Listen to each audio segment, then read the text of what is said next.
يا أيها الناس قد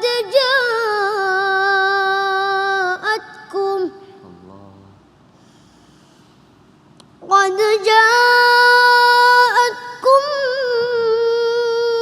موعظة من ربكم وشفاء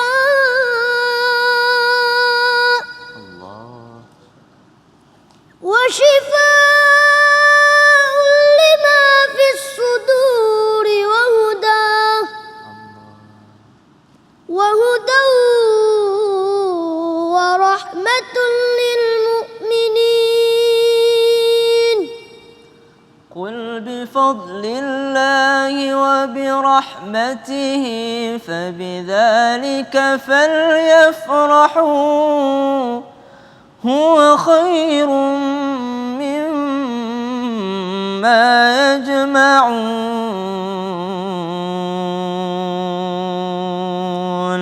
صدق الله العظيم.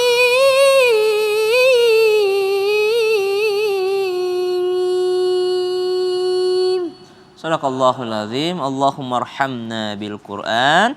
Al-Quran surah Yunus ayat berapa tadi Rama? 57. Ayat 57 sampai dengan ayat 58. Allah Subhanahu wa taala berfirman, ya ayuhan nasu qad ja'atkum mau'izatun mir rabbikum.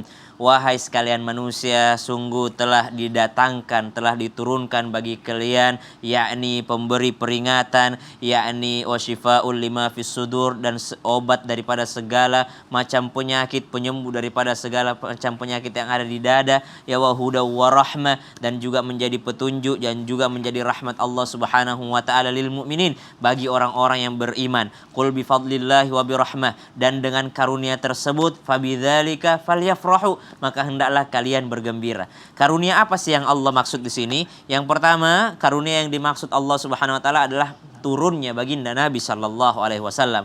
Maka kita hendaklah berbahagia atas datangnya baginda Nabi SAW, bukan malah menganggap bahwa Islam datang mengekang kita. Tidak. Para wanita mengatakan, kenapa sih Islam mengekang? Tidak. Justru Nabi SAW datang mengangkat harkat martabat wanita, di mana pada saat itu wanita hanya sebagai barang warisan yang bisa diwariskan kepada anak-anak, yang mana pada saat itu wanita hanya bisa dijual belikan. Subhanallah, datang baginda Nabi SAW mengangkat derajat wanita, ibumu, subhanallah. Maka Nabi SAW datang memberikan kabar gembira, datang membawakan obat penenang, datang membawa untuk membersihkan, menyembuhkan luka-luka yang ada. Pada zaman jahiliyah dihapuskan kejahiliahan, datang menjadi zaman terang benderang. Yang kedua, yang disebut di sini adalah qad ja'atkum mau'izatun mir rabbikum, yakni bukan hanya datangnya Nabi SAW, tapi turunnya Al-Quran kepada baginda Nabi SAW. Maka jangan mengaku pecinta Nabi SAW kalau tidak mencintai Al-Quran. Jangan mengaku dia berbahagia atas lahirnya Nabi tapi tidak bisa baca Quran.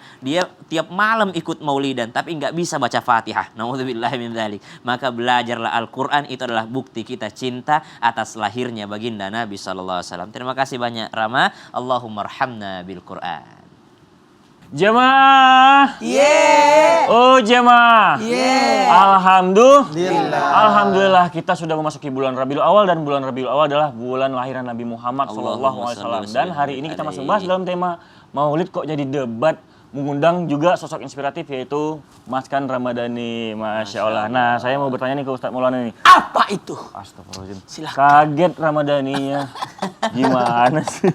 Nih Ustadz, apakah benar dalam Islam ada salawat khusus untuk dibacakan pada saat bulan Maulid ini gitu? Abdullah nama ayo satu tiga. Hafal nggak? Hafal nggak? Kafal. Enggak apa. Baik, bismillahirrahmanirrahim. Assalamualaikum warahmatullahi wabarakatuh. Waalaikumsalam warahmatullahi wabarakatuh. Allahumma shalli ala sayyidina Muhammad wa ala sayyidina Muhammad. Kalau berbicara tentang salawat khusus yang dibaca ketika bulan Maulid, pasti kita akan lebih sering mendengar salawat-salawat tentang kisah Nabi yang ditulis oleh Ja'far Al-Barasanji. Kalau kami di Makassar, sudah jadi tradisi kami membaca Al-Barasanji, baik bulan Maulid, bahkan alhamdulillah kadang orang menikah, orang hitanan, pokoknya masuk rumah dan semuanya itu. Al jannatu, aduh suara saya nggak terlalu bagus ya.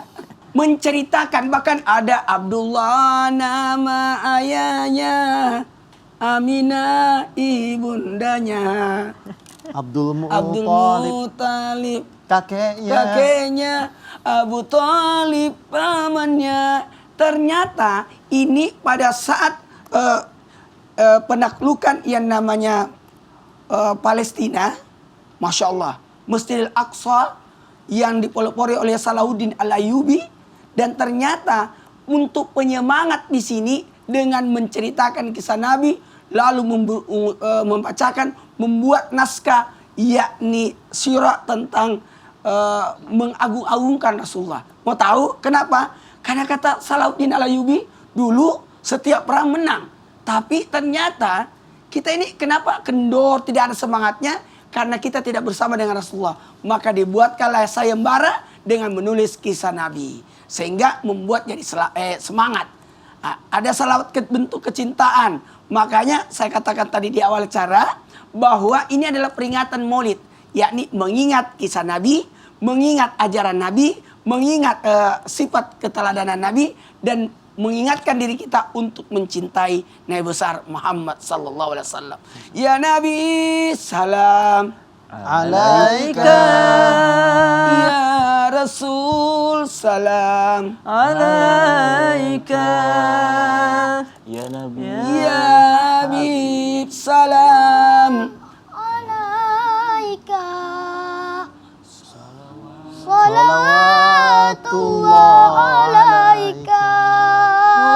beda nadanya juga. Oh, beda. Dan di bulan Maulid ini biasa juga kita senantiasa dengarkan ada salawat badar. Salawat Badar. Salatullah,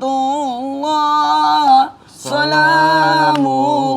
Pokoknya banyak salawat. Mudah-mudahan kita mendapatkan keberkahan lewat salawat yang kita baca. Amin ya Allah. Tapi Ustadz ya, Ustadz berarti kita salawat itu juga Ya. menunjukkan bahwa kecintaan kita ke Nabi Muhammad, Kecintaan kita, kerinduan. Karena Nabi itu sangat cinta banget sama umatnya. umatnya ya. Masya Allah, terima kasih Ustadz Maulana. Baiklah jamaah di rumah pasti udah gak sabar nih menunggu pertanyaannya dijawab sama guru-guru kita di sini. Makanya kita langsung masuk aja ke segmen Tanya Dong Ustadz. Kami semua tanya dong Ustadz. Baiklah Rama, ada mau ditanya Ya, sama Ustadz mumpung ada di Syam? sini, tanya sama, ayo Ustadz Syam, Coba apa tuh? Baraka. Ustaz Sam, Ye. apakah kalau Maulid Nabi ini kita sebaiknya puasa sunnah juga untuk menghormati Maulid? Apakah orang yang memperingati Maulid itu boleh untuk berpuasa sunnah? Gitu ya. Maka yang pertama memang tidak ada dalam syariat puasa khusus Maulid Nabi, ya, tidak ada. Tapi tidak ada juga pengharaman, karena yang diharamkan puasa itu hanya hari tasyrik dan hari dua hari Idul, ya, Idul Fitri dan Idul Adha beserta hari tasyrik, jadi 5 hari semua. 1 Syawal, 10 Dzulhijjah, 11, 12, 13. Nah itu yang diharamkan berpuasa. Selain daripada 5 hari ini boleh-boleh saja berpuasa. Jadi bisa juga Rama niatnya puasa Senin Kamis. Kenapa? Siapa tahu 12 Rabiul Awalnya itu bertepatan dengan hari Senin atau hari Kamis. Jadi niat yang pertama puasa sunnah mutlak. Yang kedua niat puasa Senin Kamis kalau bertepatan Senin Kamis. Yang ketiga bisa juga dia niatkan puasa Daud kalau memang dia puasa Daud, karena puasa Daud adalah puasa yang paling dicintai oleh Allah Subhanahu wa taala, yaitu puasanya Nabi Daud, sehari puasa sehari berbuka, sehari puasa sehari berbuka. Pada saat 12 Rabiul Awal mungkin dia bertepatan dengan sedang berpuasanya. Tapi kalau dikhususkan untuk 12 Rabiul Awal adakah puasa khusus Maulid? Tidak ada. Namun tidak ada juga keharaman untuk melaksanakan puasa sunnah pada hari tersebut, karena yang dilarang untuk berpuasa hanya 5 hari, Idul Fitri, Idul Adha, kemudian 3 hari tasyrik tadi. Wallahu ta'ala Ya, a'lam. Masya ayo. Allah. Bilang terima kasih dong. Terima Kan udah kasih. dijawab Terima kasih pertanyaannya. Ustadz Syam. Iya. Sama-sama. Masya Allah. Baiklah, ini ada pertanyaan kedua dari Instagram hamba Allah. Assalamualaikum Habib. Aku pernah dengar kalau saat Maulid Nabi kita dianjurkan untuk makan bersama. Itu dianjurkan saat Maulid Nabi. Nah, itu emang sunnah apa malah bid'ah Habib? Bukannya cukup salawatan aja cukup ya? Atau juga ada makan-makannya? Mau dijawab Habib. Afwan, Abang Rian, Ramadhani, Ustadz Maulana, Ustadz Syam. Bismillahirrahmanirrahim. Allahumma shalli ala sayyidina Muhammad wa ala ali sayyidina Muhammad. Di dalam Al-Qur'an Allah Subhanahu wa taala berfirman yang sebagaimana tadi disampaikan Ustadz Syam dan juga sama Ramadhani bahwasanya falyafrahu di dalam Quran surat Yunus ayat 58. bergembira, senang ketika adanya Maulid Nabi besar Muhammad sallallahu alaihi wasallam, kecintaan. Bahwasanya apa? Bahwasanya ini adalah rahmatnya Allah Subhanahu wa taala. Hadirnya Rasulullah sallallahu alaihi wasallam menjadi apa? Menjadi nabi yang terakhir. Nabi yang dicintai oleh Allah Subhanahu wa taala, mempunyai gelar Habibullah, kekasihnya Allah Subhanahu wa taala. Bergembira dan senang ketika mengadakan Maulid Nabi besar Muhammad sallallahu alaihi wasallam, ketika dia baca salawat, ya Rabbi sholli ala Muhammad, ya Rabbi sholli alaihi wasallim, dan dia selesainya itu ada yang tausiah, ada yang mau'izatul hasanah, ada yang awalnya baca Al-Qur'an dan lain sebagainya, dan ditutup terakhir misalkan makan-makan. Ini adalah bentuk sedekah. Ini adalah bentuk sedekah. Sedekah tadfaul bala, wa sedekah lil umri, sedekah mencegah bala, wabah dan musibah, dan sedekah juga memanjangkan umur. Dan yang dimana mereka membagikan nasi kebuli biasanya. Kami kalau Ustadz Maulana biasanya pakai apa di sana? Soko.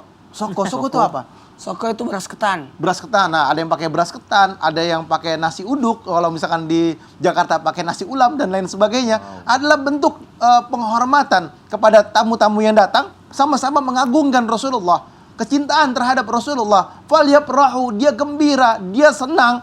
Sebagaimana dijelaskan bahwasanya yang tadi Ustaz sampaikan, ketika lahirnya Rasulullah ada yang bersedekah, ada yang menafkahkan daripada hartanya dan lain sebagainya. Inilah bentuk kecintaan kita kepada Rasulullah. Kita membagi-bagikan makanan. Orang zaman susah, zaman krismon, walaupun ada maulid dimanapun, nggak ada krismonnya. Mereka makan, mereka senang, mereka duduk bersama, mereka duduk sama sejajar, mereka satu nampan berempat, bentuk kebersamaan, atau berlima atau berenam, mereka berebutan makannya. Ini adalah bentuk falyafrahu. Mereka senang, mereka gembira, dan mereka cinta kepada Rasulullah sallallahu alaihi wasallam dan berharap akan keberkahan dan ridhonya Allah Subhanahu wa taala. Makanan yang dimakan tersebut. Karena apa? Karena bentuk sedekah yang mengeluarkannya. Bentuk sedekah yang diberikan kepada siapa? Yang diberikan bagi yang kaya, bagi yang mampu, kepada yang hadir dalam maulid tersebut adalah pahala di dalamnya.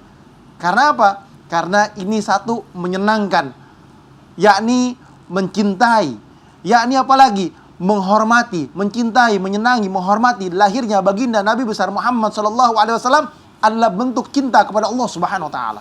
Mencintai Rasulullah berarti dia mendapatkan cintanya Allah Subhanahu wa taala. Mencintai Rasulullah berarti dia berharap akan syafaatnya Rasulullah sallallahu alaihi wasallam. Bagaimana bentuk mendapatkan syafaatnya Rasulullah? Caranya adalah dengan mengikuti sunnah-sunnahnya Rasulullah sallallahu alaihi wasallam. Hikmah daripada maulid adalah apa? Adalah keluar dari tempat itu, dia mendengarkan kisahnya Rasulullah, dia tambah cinta kepada Rasulullah dan mengikuti sunnah-sunnahnya Rasulullah. Tidak meninggalkan daripada sunnah-sunnahnya, qobliyah, ba'diyahnya dia tidak tinggalkan. Puasa sunnah Senin Kemisnya dia tidak tinggalkan. Bangun malamnya dia tidak tinggalkan. Salatnya lebih khusyuk, mengikuti daripada yang dianjurkan oleh baginda Nabi besar Muhammad sallallahu alaihi wasallam. Dia qobliyah, dia ba'diyah, dia salat witir, dia salat duha, dia salat tahajud, dia salat berharap akan keberkahan dan ridhonya Allah Subhanahu wa taala setiap harinya, dan bersyukur, berterima kasih kepada Allah Subhanahu wa taala bahwasanya kami dilahirkan menjadi umatnya baginda Nabi besar Muhammad sallallahu alaihi wasallam, berharap akan syafaatnya Rasulullah sallallahu alaihi wasallam. Masya Allah, berarti kita cara mendapatkan syafaatnya Rasulullah nanti dengan cara melakukan sunnah-sunnahnya pada di bulan Nabi Maulid Muhammad sallallahu alaihi wasallam ini ya Bib ya. Ya. Masya Allah, tapi Bib, kadang nih ada yang debat Maulid itu boleh dirayakan dan tidak boleh, itu seperti apa sih Bib? Nah, ini menarik nih. Tapi gini aja Bib, tunggu Bib. Setelah yang satu ini aja ya. Ya. Jadi jamaah di rumah jangan kemana-mana. Tetap di Islam itu indah. Jamaah, oh jamaah. Alhamdulillah. Subhan